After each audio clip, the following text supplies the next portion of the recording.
अस्सलामुअलैकुम, मैं हूं सबा भट्टी और आप देख रहे हैं MAT20 न्यूज HD। आइए नजर डालते हैं आज की अहम खबर पर।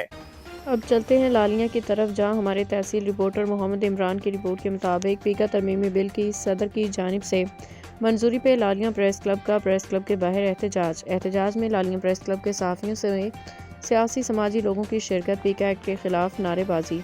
कानून साजी के ऐवान बाला और ज़ेरियों और कायमा कमेटी से मंजूरी के बाद पीका एक्ट को शदीद तनकीद का सामना है। एक तरफ अपोजिशन एहतजाज कर रही है तो दूसरी जानिब मुल्क भर में सहाफ़ी बरादरी सरापा एहतजाज हैं। इसी हवाले से लालिया प्रेस क्लब की जानिब से पीका एक्ट कानून के खिलाफ प्रेस क्लब के बाहर एहतजाजी मुजाहरा किया गया, जिसमें लालिया प्रेस क्लब के सहाफ़ियों समेत सियासी समाजी लोगों की कसीर तादाद ने शिरकत की।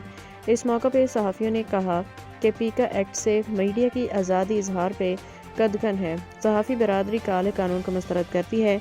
लालिया प्रेस क्लब हुकूमत से इल्तमास करता है कि हुकूमत फौरी तौर पर सहाफ़ी तंजीमों के नुमाइंदों को इसमें शामिल करें ताकि पीका तरमीमी एक्ट में जो कमी कोताही है इनको दूर किया जाए।